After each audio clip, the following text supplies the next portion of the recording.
우리는 미래를 알 수 없는 사람들입니다. 우리는 내일 어떤 일이 일어날지 알지 못합니다.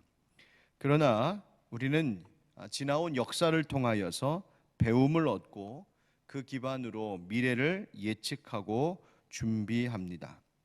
즉 어제의 역사 속에서 배움을 얻어 내일을 준비하는 것은 우리의 인생에 참 중요한 지혜라고 할 수 있습니다. 오늘 다니엘서 5장에는 벨사살이라고 하는 왕이 나오는데 이 벨사살은 느부갓네살 왕의 후계자입니다. 성경에는 느부갓네살을 벨사살 왕의 부친 아버지라고 말하고 있는데 또 학자들은 이 아버지라고 하는 말이 아마 그저 선조라고 하는 의미로 쓰인 것이요, 역사적으로 실제로 보면 느부갓네살 왕의 손자로 추정이 된다, 그렇게 보기도 합니다. 아무튼 이 벨사살 왕이 느부갓네살 왕의 다음 왕이 되었습니다. 느부갓네살 왕이 어제 본문이었던 4장에서 어떤 일을 겪었었는지 여러분 기억하시죠? 그가 교만해서 하나님께 징벌을 받았습니다. 총명을 잃어 들의 짐승처럼 되었던 일로 하나님께서 얼마나 높고 크신 분인지를 깨닫게 하셨습니다.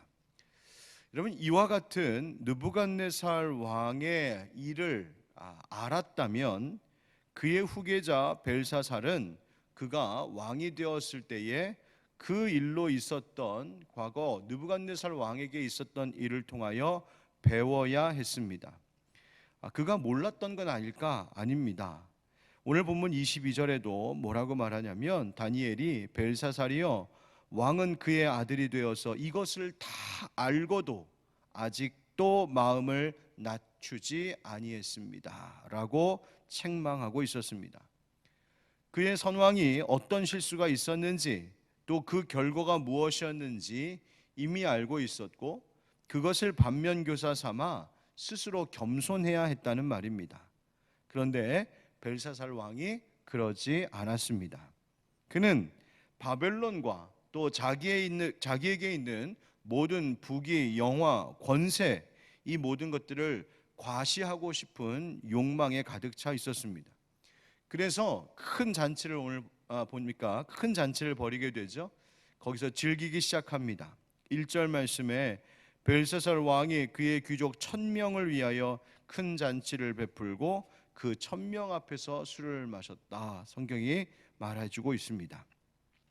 귀족 1000명을 불러다가 술을 마시는데 성경이 그 모습을 자세히 묘사하고 있지요.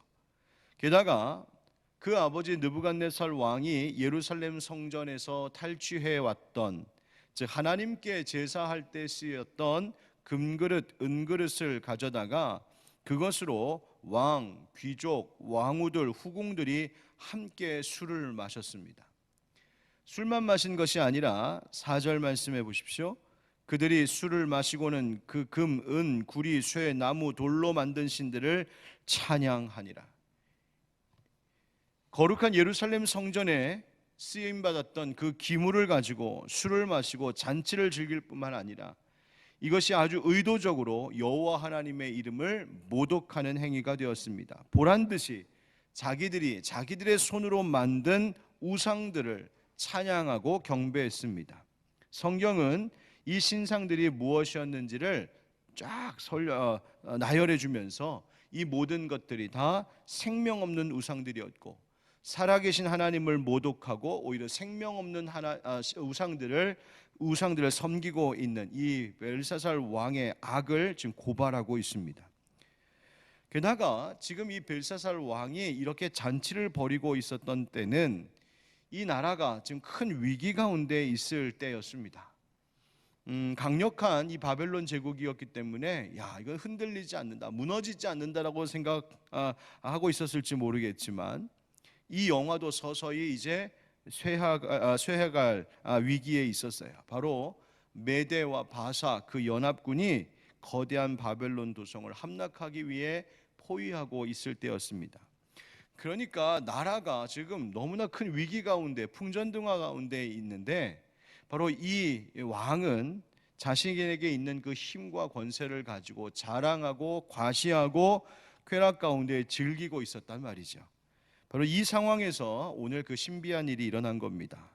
갑자기 그 궁궐 안에 허공에 사람의 손가락들이 나타나더니 왕궁 한쪽 석회벽에 글자를 쓰기 시작하는데, 그 모습을 왕이 보고 얼마나 놀랐는지 소리를 지르고 얼굴빛이 변하고 덜덜 떨면서 술객과 술사들, 점쟁이들을 다 불러 모으기 시작합니다. 이 글이 무엇인지를 해석하라고 말이죠.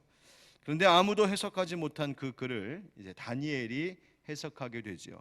그 글에 뭐라고 써 있었냐면 메네메네데겔 우바르신, 바로 그 뜻이 26절부터 28절까지에 나와 있습니다.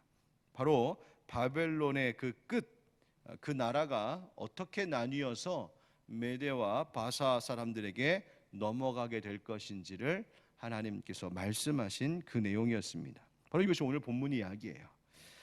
결국 벨사살 왕은 그날 밤에 죽음을 맞이하게 되는데, 바로 오늘 이 말씀 속에서 우리는 어떤 교훈을 얻을 수 있을까?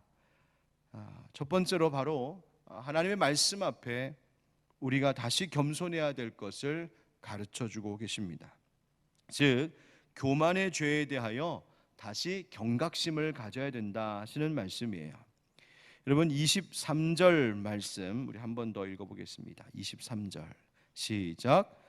도리어 자신을 하늘의 주제보다 높이며 그의 성전 그릇을 왕 앞으로 가져다가 왕과 귀족들과 왕후들과 후궁들이 다 그것으로 술을 마시고, 왕이 또 보지도 듣지도 알지도 못하는 금, 은, 구리, 쇠와 나무, 돌로 만든 신상들을 찬양하고 도리어 왕의 호흡을 주장하시고 왕의 모든 길을 작정하시는 하나님께는 영광을 돌리지 아니한지라.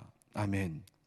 느부갓네살 왕도 그랬듯이 이 벨사살 왕도 자기에게 있는 모든 부와 권력이 어디로부터 온 것인지 그것을 깨닫지 못하고 교만하고 있었습니다.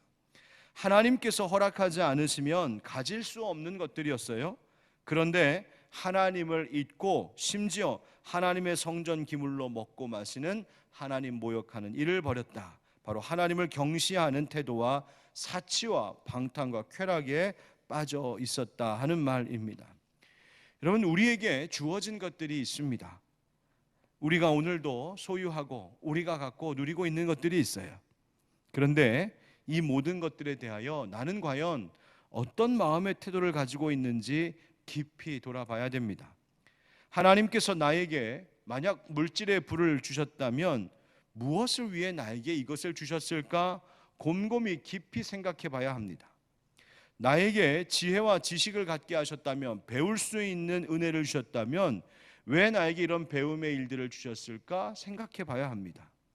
하나님께서 나에게 평안을 주셨다면, 하나님께서 나에게 안정적인 가정과 또 수고할 일터를 주셨다면, 하나님이 나에게 건강 주셨다면, 하나님이 오늘도 나에게 생명 주시고 이 하루를 나에게 주셨다면, 이 모든 것까지 나에게 주신 그 의미가 뭔지를 깊이 생각할 줄 알아야 한다 하는 말입니다. 여러분, 이런 것에 대하여 하나님께서 우리에게 오늘 말씀으로 분명히 경고하고 계시죠. 벨사살 왕이 보도록 벽에 글씨를 쓰셨습니다. 이 벽에 새겨진 글씨는 하나님의 말씀을 상징하고 있는 것인데, 벽에 쓰인 글씨, 이것이 당장 벨사살 왕을 어떻게 할 수 있는 것 아니었죠. 갑자기 하나님께서 이 벨사살 왕이 교만하여서 그렇게 술잔치를 벌이고 있을 때 벨사살 왕이 그 자리에서 갑자기 쓰러지거나 병에 걸리거나 죽게 하신 것이 아니었어요. 먼저 말씀으로 경고하셨습니다. 여러분, 어떻게 보면 벽에 새겨진 글씨가 무슨 힘이 있어 보이겠습니까? 하나님의 말씀이 때로는 아무 힘도 없이 마치 벽에 써 있는 글씨처럼 보일 때도 있습니다. 아니 뭐 성경에 있는 글씨가 갑자기 튀어 올라오는 것도 아니고, 성경이 어떻게 나를 하는 것도 아니고, 벽에 걸어놓은 말씀 액자가 나를 어떻게 하는 것도 아니고, 그러나 그 말씀 한마디 한 구절을 무시할 때에 우리에게 얼마나 큰 경고의 일들이 일어나는지를 깨달아야 합니다. 여러분, 한마디의 말씀이라도, 비록 종이에 새겨져 있는 글씨, 벽에 걸려있는 한 구절의 말씀일지라도 그 말씀의 위엄이 어떠한 것인지를 잊지 말아야 합니다. 하나님의 말씀을 그저 벽에 걸려있는 글씨, 그저 종이에 새겨져 있는 글씨 정도로 여긴다면 우리는 하나님을 어쩌면 무시하고 있는 죄를 범하고 있을지 모른단 말입니다. 여러분, 하나님께서는 지금도 우리에게 다양한 방법으로 말씀해 오십니다.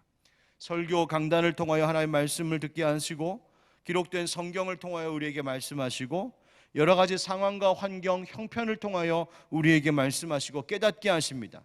어떤 누군가의 한마디 말을 통하여, 심지어 어린 아이의 말 한마디를 통하여서도 하나님께서는 우리에게 하나님의 말씀, 메시지를 전해주고 계세요.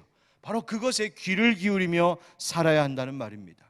내 교만함이 하나님의 말씀을 무시하는 일이 없도록 하나님을 만홀히 여겨서는 안 됩니다. 사랑하는 우리 기도의 동역자 여러분, 한마디의 말씀일지라도 내게 경고하고 계실 때에 그 말씀 앞에 겸손히 엎드려 오늘 나에게 주신 이 모든 것에 대하여 나는 어떤 태도를 취하고 있는지, 나는 감사하고 있는지, 그것을 나의 자랑으로 삼고 있는지 하나님 앞에 우리 자신을 돌아볼 수 있는 우리 모두가 되기를 예수님의 이름으로 축원드립니다.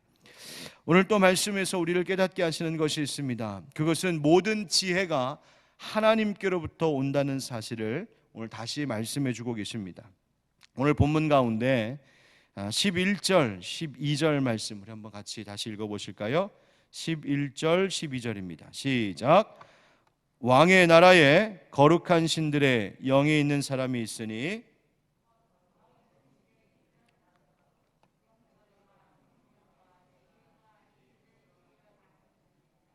왕에 붙인 느부갓네살 왕이 그를 세워 박수와 술객과 갈대아 술사와 점쟁이의 어른을 삼으셨으니 왕이 벨드사살이라 이름하는 이 다니엘은 마음이 민첩하고 지식과 총명이 있어 능히 꿈을 해석하며 은밀한 말을 밝히며 의문을 풀 수 있었나이다.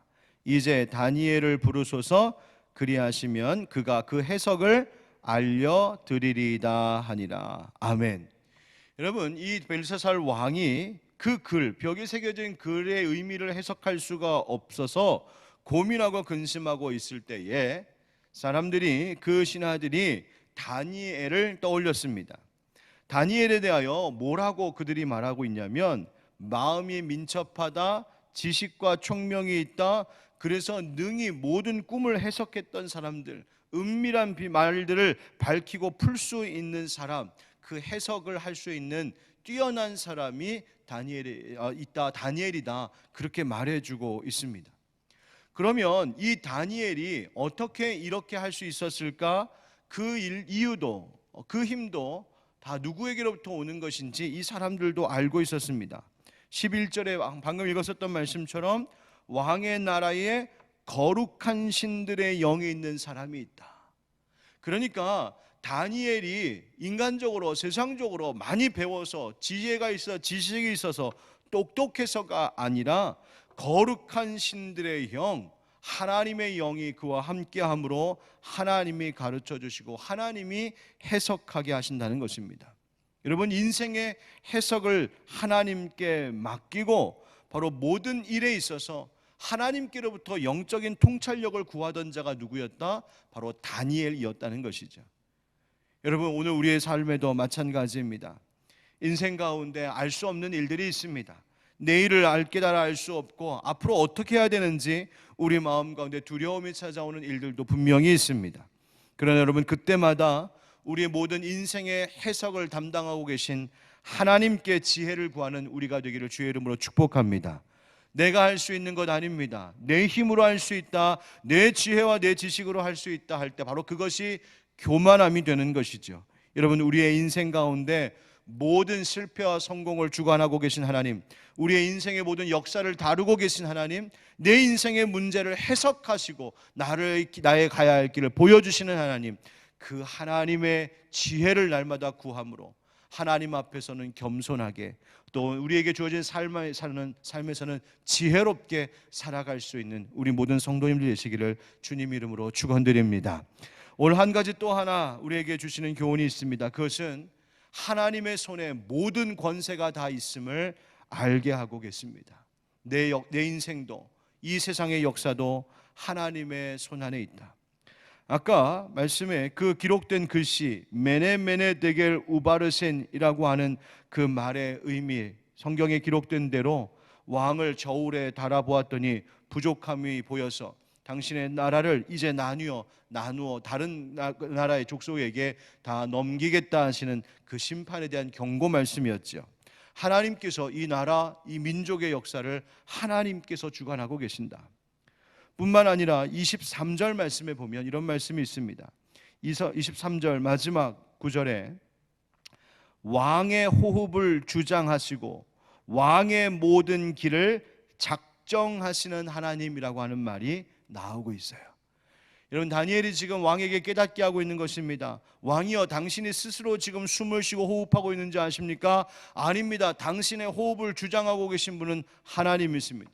당신이 살아가는 그 인생의 길을 당신이 걸어가고 있는 줄 아셨습니까? 아닙니다. 왕의 모든 길을 작정하시는 분, 즉 왕이 행하는 모든 일들을 계획하시고 허락하시는 분은 하나님이십니다. 그런데 당신이 그 하나님께는 영광 돌리지 않고 금, 은, 구리, 쇠, 나무, 돌로 만든 생명 없는 우상을 섬겼습니다. 경고하고 있는 겁니다. 여러분, 우리의 호흡을 누가 주장하신다고요? 하나님께서. 우리의 가는 길도 누가 작정하신다고요? 하나님께서. 여러분, 그렇습니다. 내 개인의 삶도, 우리의 가정도, 우리의 교회도, 이 나라, 이 민족도 하나님의 권세, 하나님 능력의 손 안에 있음을 잊지 않는 우리가 되기를 축복합니다. 그 하나님의 권세를 기억할 때 겸손할 수 있는 거예요. 오늘 다니엘서 5장의 말씀, 바로 우리에게 다시금 우리 안에 있는 교만을 지적하면서 책망하며 다시 하나님 앞에 겸손하라고 말씀하십니다. 정리합니다. 여러분, 하나님의 말씀 앞에 겸손하십시오. 모든 지혜가 하나님 앞에서 하나님께로부터 오는 줄 알고 하나님께 지혜를 구하십시오. 그리고 내 목숨과 내 삶의 길, 또 이 나라 이 모든 것에 권세가 다 하나님께 있음을 꼭 기억하십시다. 그래서 느부갓네살 혹은 벨사살 왕과 같이 하나님 앞에 교만함으로 책망 듣는 자들이 아니라 다니엘과 같이 늘 하나님 앞에 겸손하여 주님께서 그 마음의 지혜를 더하시는 복된 삶 살아갈 수 있길 주 예수 그리스도의 이름으로 축원드립니다. 아멘.